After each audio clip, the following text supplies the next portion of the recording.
Good day, and thank you for standing by. Welcome to the Q2 2025 Labcorp Holdings Earnings Conference Call. At this time, all participants are in a listen-only mode. After the speaker's presentation, there will be a question-and-answer session.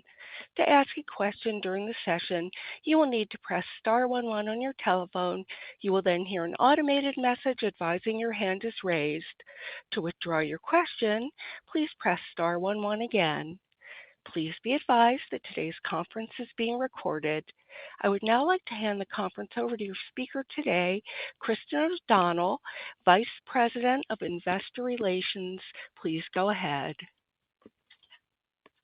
Thank you, Operator. Good morning and welcome to Labcorp's second quarter 2025 conference call.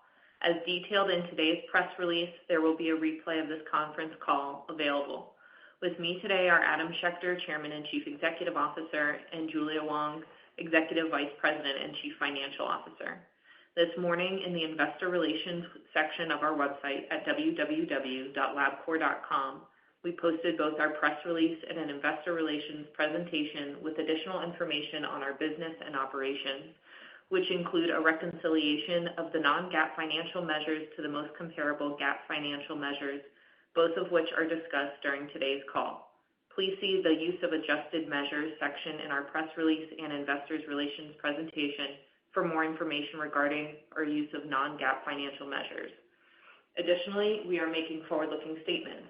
These forward-looking statements include, but are not limited to, statements with respect to the estimated 2025 guidance and the related assumptions, the projected impact of various factors on the company's businesses, operating and financial results, cash flows and/or financial condition, including global economic and market conditions, future business strategies, expected savings, benefits, and synergies from the Launchpad initiative and from acquisitions and other strategic transactions and partnerships, the completed holding company reorganization, and opportunities for future growth.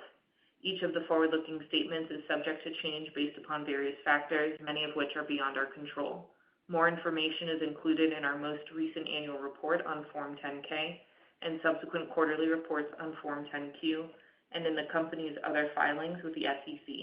We have no obligation to provide any updates to these forward-looking statements, even if our expectations change. Now I'll turn the call over to Adam Schechter. Thank you, Kristen, and good morning, everyone.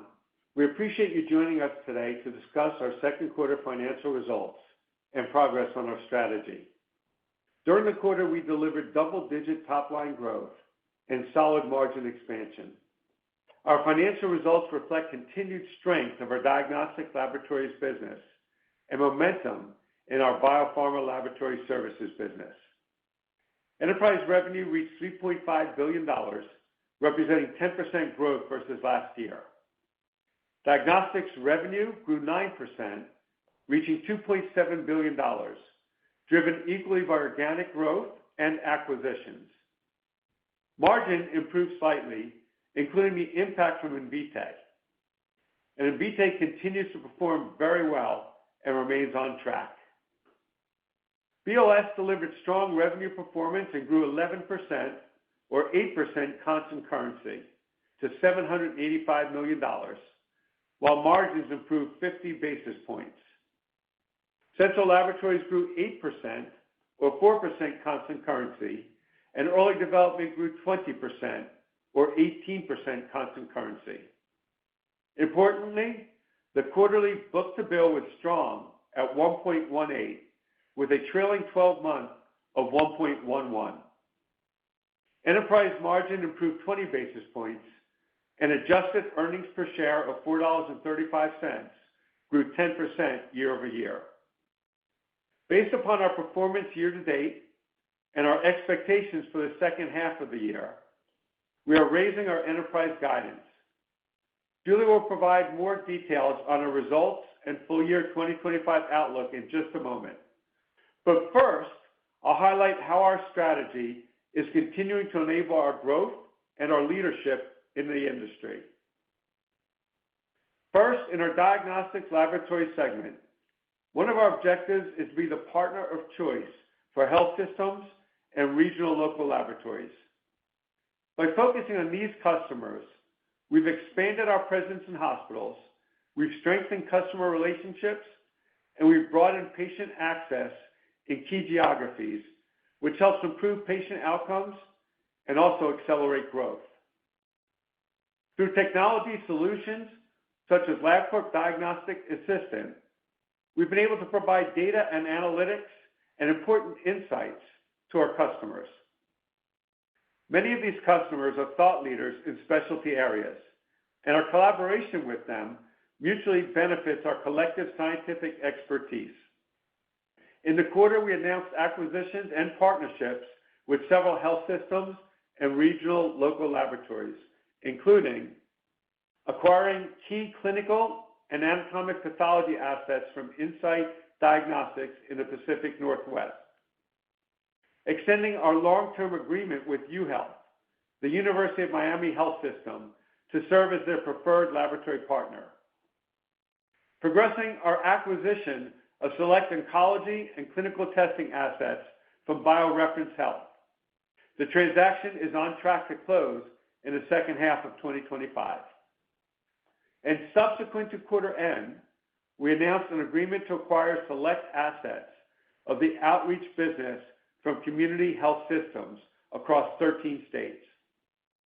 CHS is one of the largest healthcare companies in the United States.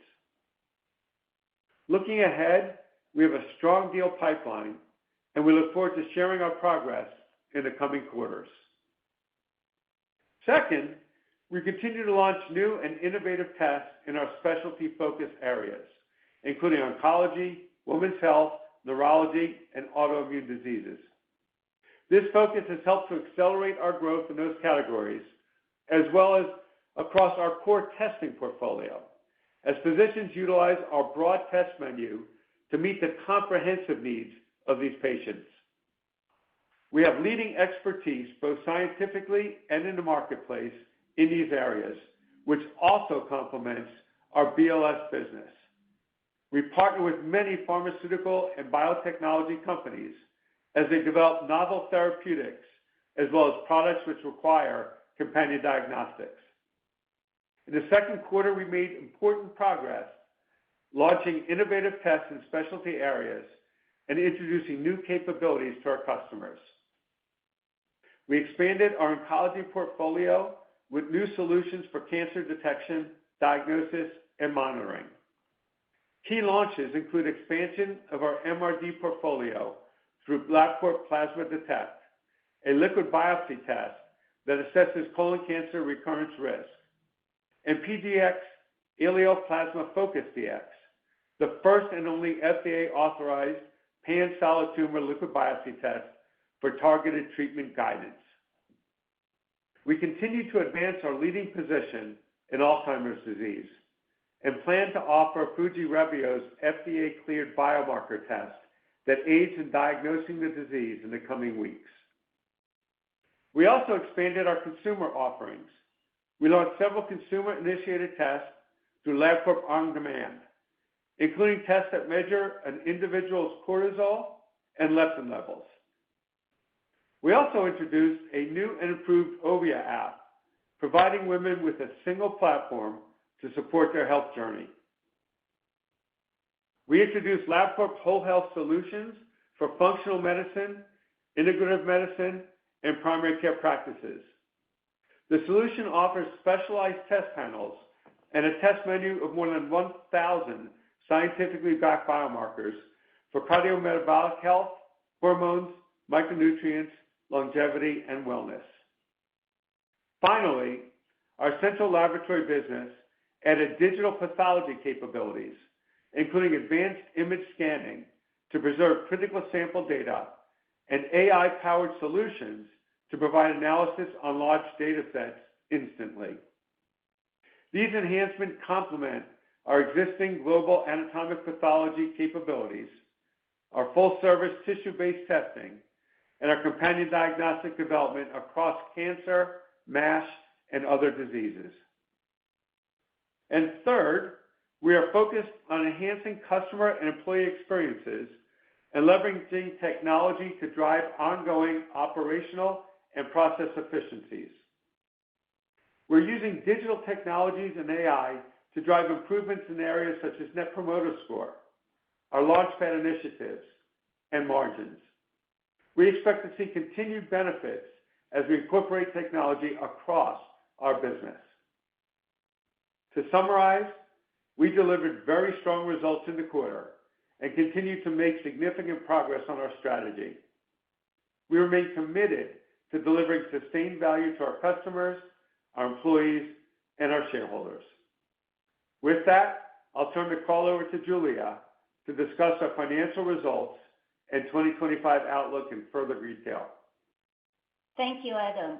As Adam just shared in the opening remarks, we delivered strong underlying performance from both segments in the quarter, as we have continued to win in the marketplace and execute against our strategy.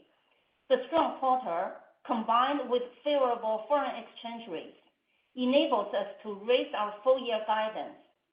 Now, let me start with a review of our Q2 financials. Revenue for the quarter was $3.5 billion, an increase of 9.5% compared to last year, driven by organic growth of 5.4%, the impact from acquisitions of 3.5%, and foreign currency translation of 0.6%. Operating income for the quarter was $395 million, or 11.2% of revenue, which is 15.1% on an adjusted basis. During the quarter, we had $69 million of restructuring charges and special items, primarily related to acquisitions and LaunchPad initiatives. Excluding these items and amortization of $68 million, adjusted operating income in the quarter was $532 million, or 15.1% of revenue, compared to $480 million, or 14.9% of revenue last year. The increase in adjusted operating income was due to organic demand as we leveraged well on our revenue growth. Our LaunchPad initiative continues to be on track in the quarter, which offset typical increases in personnel costs. Despite a 30 basis point headwind from Invitae, adjusted operating margin increased 20 basis points. The adjusted tax rate for the quarter was 23.1%, compared to 23% last year. We continue to expect our adjusted tax rate for full year 2025 to be approximately 23%. Net earnings for the quarter were $238 million, or $2.84 per diluted share. Adjusted EPS was $4.35 in the quarter, up 10.4% from last year, as we leveraged well our revenue growth. Operating cash flow was $621 million in the quarter, compared to $561 million a year ago. Capital expenditures totaled $78 million in the quarter. For the full year, we continue to expect capital expenditures to be approximately 3.8% of revenue. Free cash flow for the quarter was $543 million, compared to $433 million last year. This $110 million increase in free cash flow was driven by higher earnings and the timing of capital expenditures. During the quarter, the company invested $25 million in acquisitions and partnerships, paid out $60 million in dividends, and repurchased $200 million of stock. At quarter end, we had $647 million in cash, while total debt was $5.6 billion. Our debt leverage as of quarter end was 2.5 times gross debt to trailing 12-month adjusted EBITDA, at the low end of our targeted leverage range of 2.5 times to 3 times. Now, I will review our segment performance, beginning with Diagnostics Laboratories. Revenue for the quarter was $2.7 billion, an increase of 8.9% compared to last year, with organic growth of 4.5% and acquisitions of 4.5%, partially offset by foreign currency translation of 0.1%. Total volume increased 4.9% compared to last year, with organic volume contributing 3.4% as we continued to execute our strategy and drive strong demand. Acquisitions contributed 1.5%. Price mix increased 4% versus last year due to organic growth of 1.1% and acquisitions of 3%, partially offset by foreign currency translation of 0.1%. Organic price mix was up due to mix, as we benefited from an increase in tests per accession and lab management agreements. Diagnostics adjusted operating income for the quarter was $483 million, or 17.6% of revenue, compared to $442 million, or 17.5% of revenue last year. Adjusted operating margin was up 10 basis points. We continue to be pleased with the progress we are making in Invitae, which will annualize next quarter. Invitae remains on track to achieve 10% revenue growth and to be slightly accretive for full year 2025. Excluding the impact of Invitae, margins would have been up approximately 50 basis points. Now I will review the segment performance of Biopharma Laboratory Services, or BLS. Revenue for the quarter was $785 million, an increase of 11% compared to last year, due to an increase in organic revenue of 7.8% and foreign currency translation of 3.2%. In constant currency, Central Labs revenue was up approximately 4%, while early development was up approximately 18%. The growth in early development was primarily driven by a relatively easy compare to prior year, as well as timing of study starts. We still expect both businesses to grow in the mid-single digits on a constant currency basis for the full year, with early development facing more challenging year-over-year comparisons, particularly in the fourth quarter. BLS adjusted operating income for the quarter was $123 million, or 15.7% of revenue, compared to $107 million, or 15.2% of revenue last year. Adjusted operating income and margin increased, primarily driven by organic demand and operating efficiencies. We ended the quarter with a backlog of $8.7 billion, and we expect approximately $2.7 billion of this backlog to convert into revenue over the next 12 months. Our segment quarterly book-to-bill was strong at 1.18, bringing the trailing 12-month book-to-bill to 1.11. The strength was driven by several large study awards in Central Labs. Now I will discuss our updated 2025 full-year guidance, which assumes foreign exchange rates effective as of June 30th of 2025 for the remainder of the year. The enterprise guidance also includes the impact from currently anticipated capital allocation, utilizing free cash flow for acquisitions, share repurchases, and dividends. Our guidance has taken into account various scenarios as the macro and regulatory landscape continues to evolve. We are raising guidance for enterprise revenue, adjusted EPS, and free cash flow, primarily driven by currency as well as the underlying strength of our businesses. We raised the 2025 enterprise revenue guidance by 70 basis points at the midpoint, and narrowed the growth range to 7.5% to 8.6% when compared to 2024. Diagnostics continues to execute well in the marketplace. We raised diagnostics revenue guidance by 40 basis points at the midpoint, and narrowed the growth range to 7% to 8%. In BLS, we increased the midpoint by 280 basis points due to the favorable impact of foreign currency, and narrowed the growth range to 6.1% to 7.5%. We continue to expect full-year enterprise margins to increase, with margins improving in both diagnostics and BLS in 2025 versus 2024. For diagnostics, we expect margin expansion in the second half of the year versus prior year. For BLS, we expect margins to be stronger in second half than first half, albeit overlapping a stronger prior year comparison. Our guidance range for adjusted EPS is $16.05 to $16.50, with an implied growth rate at the midpoint of 12%.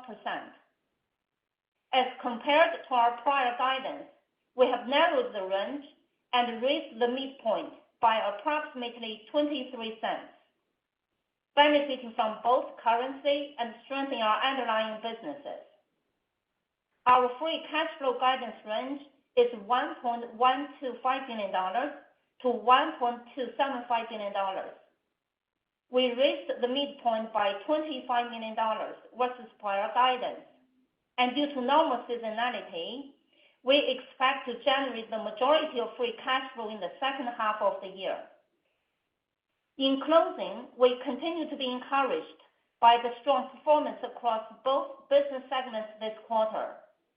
The results reflect the effective execution of our strategy, the resilience of our operations, and the dedication of our teams across the organization. As we look ahead, we remain confident in our ability to deliver sustainable growth and long-term value for our shareholders. Operator, we will now take questions. Thank you. As a reminder, to ask a question, please press star 11 on your telephone and wait for your name to be announced. To withdraw your question, please press star 11 again. Please stand by while we compile the Q&A roster. And our first question comes from Michael Cherny of Leerink Partners. Your line is open. Good morning, Michael. Good morning, everyone. Congrats on a nice quarter.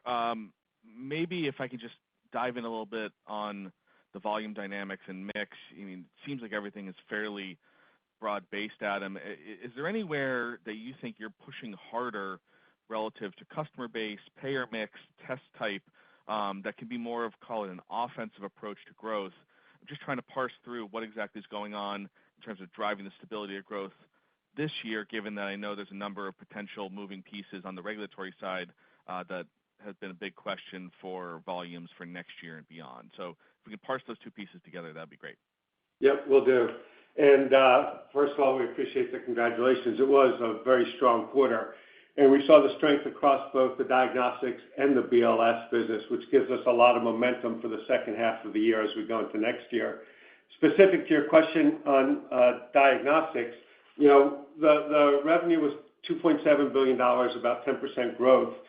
But I think that the important thing is to look at the volume and where the growth came from. So about half of the 9% growth came from organic growth, and about the other half, 4.5%, came from acquisitions. So then I looked separately at what was volume. Overall volume was up about 5%, and then price mix was up 4%. And then I take it to organic volume. If you look at organic volume, it was up about 3.5%.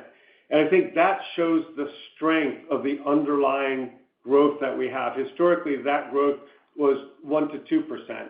So I do think we're seeing some accelerated growth. I think the accelerated growth is coming from several areas.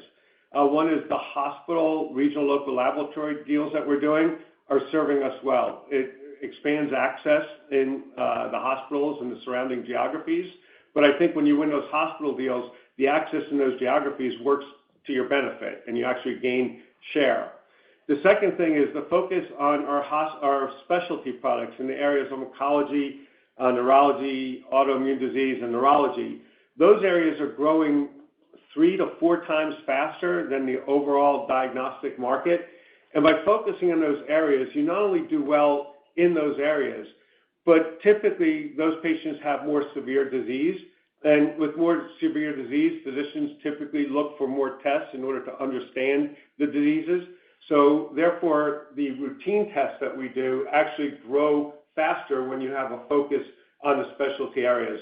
And I think those two things are helping us accelerate our growth faster than you would expect, which gives me, gives us a lot of momentum going into 2026.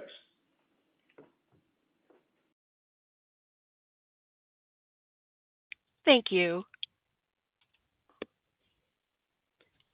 Our next question comes from Ann Hynes of Mizuho. Your line is open. Morning, Ann. Good morning, and thank you. I just want to ask about the legislative and regulatory outlook. Obviously, there's a lot of changes coming over the next few years. Maybe how we should think about PAMA going into 2026. Do you think the risk has increased of those cuts coming back? And just on the legislative front, as time goes by, it probably seems clear that the ACA subsidies are not being extended. How do you think those enhanced subsidies have positively impacted your business, and how should we view the risk in 2026? And just on the Medicaid side, could you remind us what LabCorp's Medicaid exposure and how changes to enrollment over the next few years could impact you? Thanks. Yep. So let me start overall with how I think about the momentum we're going into the year next year with. And I think that the strength that you see in the quarter is going to serve us well. As I look at the legislative changes, and you look at the One Beautiful Bill, you look at PAMA and so forth, I look at them individually. So let me start with PAMA. PAMA, we're continuing to work with ACLA, the trade organization, to try to get legislation approved that actually would be more apt to what they were trying to achieve with PAMA in the first place. And we're going to continue to work on a legislative solution. If that doesn't happen, we'll continue to seek ways to see if it can be delayed again so that we can get appropriate legislation approved, of which we have very strong support from both Democrats and Republicans. If the delay doesn't occur, then we could also work to see, is there a way to ensure that the appropriate data is available to help calculate PAMA in the way in which it was intended to be calculated, meaning that you need more data than just some of the laboratories. You need a lot of the hospital laboratories to get all the data you need. All three of those things are things that we'll be working on as we go through this year. In my base case, I've always said, assume PAMA comes next year. And I've said that for the last probably 5 years now. And we build our base case that it's coming because we don't know if any of these other strategies will actually occur. If PAMA does come next year, it would be about a $100 million impact, top and bottom line, of which we'd work hard to offset as much of that as we possibly could through things like Launchpad and even going further than what we've done with Launchpad. Separate and distinct from that, when I think about other legislation, I would say in broad terms, we see some tailwinds and we see some headwinds. But if you look at it all together and you look at all the different scenarios, for our business, we think it's manageable. First of all, if you look at lab testing, it's a very small fraction of U.S. healthcare spend, but it's an essential tool and it's used in almost every healthcare decision. So people realize the importance of laboratory testing. If you think about the legislation, I think it's going to be hard on some of our customers, like hospitals. And it could have hospitals work with us faster and want to do even more deals with us in terms of outreach business and also running your hospital laboratories. In addition to that, if you look at the healthcare exchange and expiration of the tax credits, there could be a negative impact, and we've measured that to be as high as 30 basis points. If you look at Medicaid, I don't think anything is going to really happen until 2028. And the key is going to be, do people find insurance through other ways, through states or spouses that might have insurance? To me, the key is if people have insurance, we find ways to be successful. When there's a very large group of people that could become uninsured, that's where we get concerned. I don't think that's likely. I don't think it's very likely in the United States that you'll have a very big group of people automatically become uninsured in a specific period of time. So net, boiling it all down, PAMA I put aside. We'll do everything we can to either change the legislation, delay, or offset as much as we can. the other legislative things are manageable when you look at the impact net-net. The only thing I would add is we do not expect the One Big Beautiful Bill to have a material impact on our overall effective tax rate. We continue to expect our tax rate to be approximately 23% for full year 2025 and beyond. Great, thank you. Thank you. Our next question comes from Kevin Caliendo of UBS. Your line is open. Morning, Kevin. Good morning. Congrats. Really, really impressive performance, guys. Thanks, Kevin. Can I ask about the community health deal a little bit? We didn't get a lot of details from you around it. I understand it's not going to close till 4Q, and so the impact this year isn't great. But from an absolute size perspective, $195 million is meaningful. Is this deal expected to be accretive in the first 12 months? Can you talk a little bit about maybe the mix of the business or the profitability of that? Does it need to be repriced? As much detail as you can provide, because obviously it's going to be a somewhat interesting piece of the bridge when we think about 2026. Yeah, no, absolutely, Kevin. First thing I say is that if you recall, we actually increased the range that we thought that inorganic growth would happen. It used to be 1% to 2%. Now we say 1.5% to 2.5%. A lot of that is incorporated because of the hospital deals that we're doing, of which this is one. If I look at the deal and the hospital deals, our bar is high. We want them to be accretive in the first year, return our cost of capital in a couple of years, and be something that we know how to do and integrate with a good partner we can work with. And I would say CHS deal, it meets all those criteria. Obviously, it's going to depend on how fast we can close and so forth to see what the impact will be. But we're going to try to work with them to close as quickly as we possibly can. As you said, we paid $195 million of cash. And I think it's going to prove to be another really good hospital deal for us. It's the outreach business, which is typically the higher margin business. It's the hospital laboratory. When we run those laboratories, that you have the lower margin, albeit a high return on cost of capital business. So this is outreach, which actually is better for margins. Got it. Thank you. Thank you. Our next question comes from Patrick Donnelly of Citi. Your line is open. Good morning, Patrick. Hey, good morning. Thanks for taking the questions. Maybe one on the BLS segment. Nice performance there. Nice to see the bookings pick up as well. Can you just talk about what you saw in the quarter? I guess both Central Lab and then particularly the early development business looked like it picked up a little bit of momentum as the quarter went. Obviously, you've heard from the CRO group this week, quite positive in terms of some of those prints. So did you see improvement as the quarter went? Can you just talk about some of those customer conversations? I know if we rewind 3 or 6 months, there's a lot of concern about this business. It seems like it's turning the corner a bit, so we'd love to pull the curtain back a little bit there and what you saw as the quarter went, and then again, expectations going forward, just given the bookings. Thank you. Sure. So I'll start off with, the BLS revenue was 11% increase year over year. It was 8% if you look at it in constant currency. And we had good growth for both businesses. We had 8% or 4% constant currency for our Central Labs and 20 or 18 for ED. But let me break that apart for you, and then I want to talk about the book-to-bill. If you look at the ED, it was a relatively easy compare to the prior year, which accelerated the growth. If you look at fourth quarter of this year, it's going to be a much more difficult compare for ED than the second quarter was. The other thing is, when studies start, you tend to get a bolus of payment at the start of the study. So we had some additional study starts in the quarter. But putting all that aside, ED is back to growth, and we expect it to grow for the full year in the mid-single digits, which is a good place for us to be. And if you look at ED, what I look at is our number of RFPs that come in, which remain consistent. I look at our win rate, which remains consistent. And the thing that I look at most carefully now is whether the trials start on time. And that's something we're going to continue to look at very closely. But, when I look at the second quarter, the win rate, the RFPs, and the timing of studies looked good. If I look at central laboratory, that's where I focus a lot on book-to-bill. If you look at the whole business, BLS, the book-to-bill was very strong, and it was a 1.1. If you look at the trailing 12-month book-to-bill, which is a very good place to be. I've always said you have to be above 1. We're at 1.1.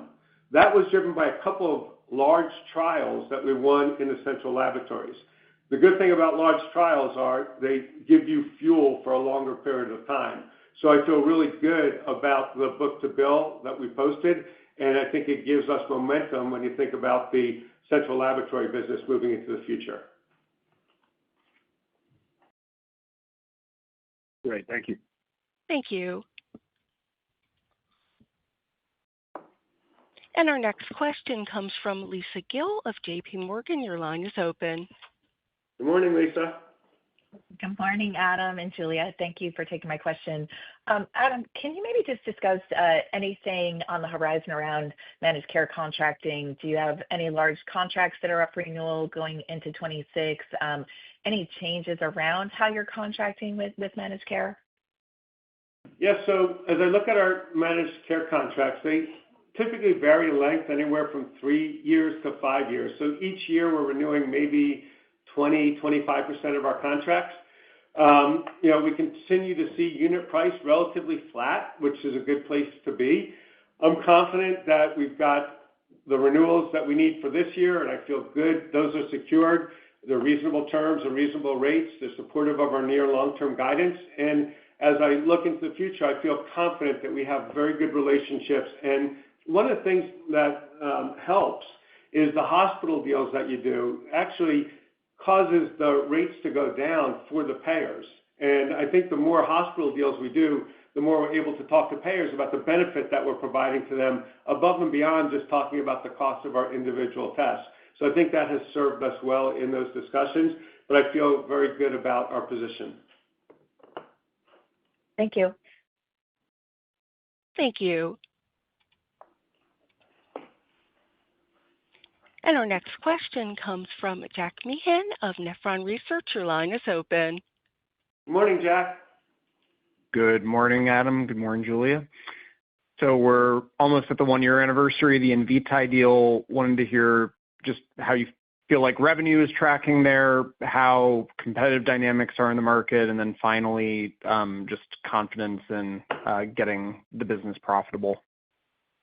So I am very confident in our position with Invitae. The integration is going extremely well. I'm confident in the revenue growth of 10% yearly, and I'm also confident in it being slightly accretive for the full year. The team is doing a great job. We've improved the customer experience. The customers are excited. So everything's right on track, and I feel very good about where we are in the position. It's a great add to the offerings that we had for both women's health and specialty areas. And our sales reps are excited to have it as part of us, but also the physicians are excited that we now have that offering as part of LabCorp. Hi, Jack. Maybe I can provide some additional color as it relates to margin overall, inclusive of Invitae. Once again, we are very encouraged by our strong performance in the second quarter, whereby we grew top line by almost double digits with 20 basis points of margin expansion, despite a 30 basis point headwind from Invitae. This enterprise margin expansion in the quarter was actually supported by the improvements in both business segments. Given the first half results, we actually expect to drive margin expansion in the second half at a level that will enable us to deliver full-year margin ratio growth, once again supported by both segments. So when you think about the cadence for diagnostics, we tend to see the margins being the highest in the second quarter and then sequentially moderating in Q3 versus Q2 and then Q4 versus Q3. For the BLS segment, we also expect margins to be up in the second half versus prior year.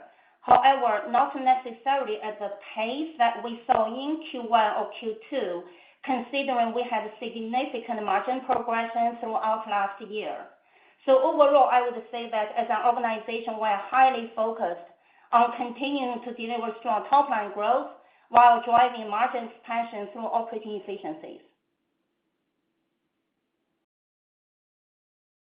Thank you. And our next question comes from Elizabeth Anderson of Evercore ISI. Your line is open. Good morning, Elizabeth. Hi, guys. Good morning. Thanks so much for the question and congrats. I was wondering if you could maybe expand a little bit more on your BLS commentary, if you have any comments on sort of biotech versus pharma or sort of pockets of strength that you're seeing in general, though obviously with the book-to-bill, I imagine it's decently widespread. And then two, I was wondering if you can just remind us as we think about the impact of FX on the business. I think we called it out, you guys called it out obviously very cleanly on the revenue line, but just sort of remind us as we go down the P&L how we think about the change in FX on the EPS line. Thank you very much. Yep, Elizabeth, I'll talk about BLS. I'll ask Julia to talk a little bit about the impact of FX. If you look at BLS, we saw strength in both businesses in the quarter, and we expect both businesses to grow for the full year in the mid-single digits. If I look at CLS, CLS is heavily skewed towards larger pharma, later stage trials, phase 3 trials. And there we had a couple big wins. I feel good about that. I think under all circumstances, pharma is going to continue to support their phase 3 pipelines, and that's a strength for us. As I look at our early development, that is mostly smaller biotechnology companies, and we saw a good number of RFPs and win rate there, but that's something we're going to watch very closely to ensure that the funding environment remains favorable, to ensure that they get the information they need to start studies on time as they move forward. So that one, I think we have to watch more closely than the CLS, where I feel more confident based upon the later stage trials in the larger companies. With all that said, ED is back to growth. It's important to note that the fourth quarter is going to be a very tough compare versus fourth quarter of last year. But if you look at the full year, we expect it to grow in the mid-single digits. Hi, Elizabeth. Let me comment a bit on the FX impact. We clearly are operating in a very dynamic FX environment. If you step back and look at the composition of our businesses, obviously the diagnostic side accounts for over 75% of our revenue, but it's primarily based in the United States. And the BLS side of the business is where we're more global in our footprint and therefore having FX exposure. The currencies that we have meaningful exposure to for BLS include Swiss franc and British pound. If you just look at the Q2 enterprise revenue growth of the 9.5% year over year, it did include a favorable currency impact of 60 basis points due to BLS. And then when you move to look at the full year guide, which is provided at the midpoint, the enterprise revenue guide at 70 basis points, and we are expecting a FX impact based on the rate at the end of Q2 in that magnitude. Thank you. And our next question comes from Andrew Brackmann of William Blair. Your line is open. Hi, Adam. Hi, Julia. Hi, Kristen. Thanks for Morning. taking the questions. Maybe just on pricing, I think you called out organic pricing up in the quarter. Can you maybe just peel that back a bit for us, just in terms of the key drivers there? And then I guess, how should we think about that trending forward, especially as the mix continues to shift towards those specialty tests? Thanks. Okay, so if you look at pricing, I look at a few things. I look at our test per accession, and our test per accession continues to show growth. I think that that's occurring. If you go historically, I said that I thought that that was a post-COVID acceleration because people didn't get diagnosed during COVID. I actually think it's more than that. I think that there's an aging population. I think there's more severity of disease. So I think people are actually doing more tests per accession. We also include in that lab management. The second thing I think that's helping to drive that is the specialty growth. So we are seeing, an asymptotic continuing increase in our specialty testing vis-a-vis the routine testing, and I think that also helps with the price per accession. The only thing I would also complement is from a unit price perspective, we continue to see it as relatively flat. And therefore, when you think about the price mix impact, it's really been benefiting from the impact of mix. And as Adam already shared, the key contributors once again are the gradual yet consistent growth in test per session as well as lab management agreements. Thank you. And our next question comes from Tycho Peterson of Jefferies. Your line is open. Good morning, Tycho.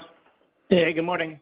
Congrats on the quarter. So just want to probe on some of the new content launches, starting with Alzheimer's. Curious how you're sizing the opportunity for p-tau217 beta amyloid and any market development that needs to happen there. And then the follow-up is on MRD, with Plasma Detect. How has early adoption been? Any synergies you can point to with PGDx for therapy selection?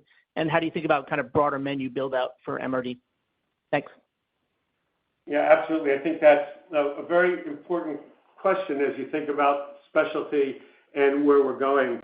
The first thing I'd say, though, Tycho, is that when I think about the specialty testing, I don't think about the individual test alone, because the patient that gets that test is also going to get a whole host of other tests. So if you have somebody that's going to get an MRD test, they're probably going to get CBCs, WBCs, ALTs, and a whole host of other things to see and measure their organs as well as their minimal residual disease. So to me, having the broad range of tests is as important as having the most important new tests. So we don't break out the new tests because none of them individually do I think is going to be that meaningful to change kind of the trajectory or be that material. But when you look at it as a whole, I think it actually is very material. Two reasons. One is we are seeing a shift in mix towards specialty testing, but as importantly, the spillover from other tests for those specialty patients. As I think about oncology, I think it's important because oncology testing for precision testing is growing, and it's going to continue to grow, and there's going to be more and more products launched in those areas from pharma. And we continue to look at things like OmniSeq and PGDx and Invitae to say, how can we add to that portfolio so we have a full complement of what an oncologist would want? In addition to that, we're open to licensing other tests, to bringing other tests that others have developed to market, because once again, it's not about the individual test, it's about having the broadest range of tests. And I would say the same thing for Alzheimer's disease. Okay, thank you. Thank you. And our next question comes from David Westenberg of Piper Sandler. Your line is open. Hi. Good morning, Adam. Thanks for taking the question, and congrats, particularly impressive in that operating leverage. I wanted to jump on some of Tycho's question, but and focus on the oncology section. You launched a few new products. You're getting CGP liquid, MRD, etc. How do you see that market shaking out over the next few years? I mean, currently, liquid and CGP, NGS tend to be fairly oligopolistic. Do you see that market evolving to something where your reach, your breadth might have a bigger impact as that market's become a little bit more commoditized? Maybe that's not the best word there, but any way you can think of that, how that shakes up. And then I just wanted a clarification. You mentioned 3 to 4 or 4%, or 4x esoteric growth versus a regular test growth. Has that been accelerating of late, or is that just the constant steady state? Just with clarification. Thank you. Yeah, so the 3 to 4% was for the esoterics in 4 areas I mentioned: oncology, neurology, autoimmune, and women's health. And that's been for quite some time now. So those areas have just been growing faster than the other underlying diagnostic area, 3 to 4 times. With regard to oncology and MRD, I think you want a full portfolio. I want tissue capabilities, but I also want liquid capabilities. When I think about liquid capabilities, there's 3 things I think about. One is screening and the ability to screen patients for cancer. I think that is going to be important, but it's going to take a very long time to develop that market and to gain reimbursement. And I think it'll be very large trials and take some time. Then I think about therapy selection, and that's an area that we are heavily invested in, that we're going to be a leader in, because I think that as physicians are thinking about what therapy they want to use, having both tissue as well as liquid could be very helpful there. And then I think about minimal residual disease. After their cancer has been treated, they're deemed cured, how do you monitor them over time? That one, I think, will be reimbursed over time, particularly as we have the data to support that we can actually identify those early that have recurrence, and we'd like to be a leader there. So I want to be a leader in therapy selection. I want to be a leader in the minimal residual disease. I'm willing to be more of a follower when it comes to screening because it's going to take so long and it's going to take a lot of money to develop over time. But when you put it all together, if you are an oncologist, then you can come to one laboratory to get your tissue, your liquid, and all the other tests that you might need for your oncology patient, versus having to go to 2 labs or 3 labs with different reports, different ordering systems, not have as convenient sites for blood collection and turnarounds. I think over time, our size, our scale, combined with our scientific expertise, will be a competitive advantage. Thank you. And our next question comes from Luke Sergott of Barclays. Your line is open. Good morning, Luke. Morning. Thank you for the questions here. I just want to follow up on the BLS strength and the bookings commentary that you guys have been giving, and also the RFP. So anything that you can dig in on from like a therapy indication? We've been hearing a lot about metabolic disease from the other CROs. And so I want to know about how the funnel's been filling for you guys, and if there's any like change in the trends from either the therapy regarding like metabolic, et cetera, or like from biotechs where you're seeing all of a sudden pent-up demand start flowing through from mid-sized biotech, or is this coming from the pre-revenue biotech where the funding has just been really, really tough over the last few years? Yeah. So let me break apart the two businesses, and I'll start with CLS. CLS has been large pharma. With a lot of large pharma, we have either service agreements, MSAs with them, and depending on which pharma company and what their pipeline's like, that's where our business goes, and we kind of follow the business of our largest customers. So, just like you would see in the marketplace, as you see more trials that are occurring in certain areas, you can assume that we would be strong in those areas. Obviously, oncology, neurology, metabolic are still the largest and fastest growing areas for us. If you then go to the early development business, and the central lab is more big pharma, big biotech. If you go to early development business, there it's mostly smaller companies. That's where you'll see a lot of cell and gene therapies for some certain rare diseases. When it comes to large pharma, a lot of them do their own early development. So it's mostly individual companies on individual compounds or companies that are looking to develop multiple compounds in the same area. There, it would be more in the esoteric areas. Okay, great. Thanks. Thank you. And our next question comes from Erin Wright of Morgan Stanley. Your line is open. Good morning, Erin. Great. Good morning. Thanks for taking the question. So just more of a bigger picture question just on utilization trends in the diagnostic segment. And you obviously increased your guidance. You mentioned the strength across utilization. And we're obviously hearing it from managed care companies and others. But what's embedded in your guidance as we head into the second quarter? Is there any normalization in trend or just a continuation of the same, or are you seeing this accelerate?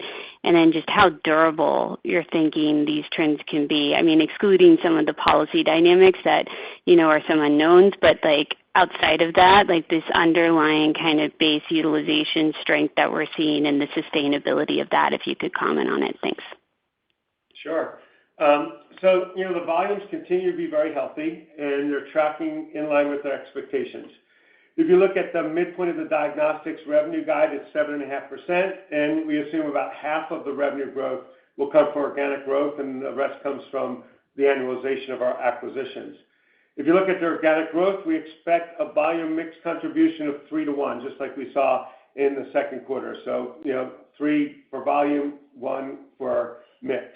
When we think about some of the factors that we think are driving that, and that will continue to support the utilization as we go into the future, there's an aging population, there's high rates of disease prevalence, and we continue to see improvements in advanced diagnostics in the specialty testing areas, including things like companion diagnostics. So I think those market factors actually support a healthy utilization environment.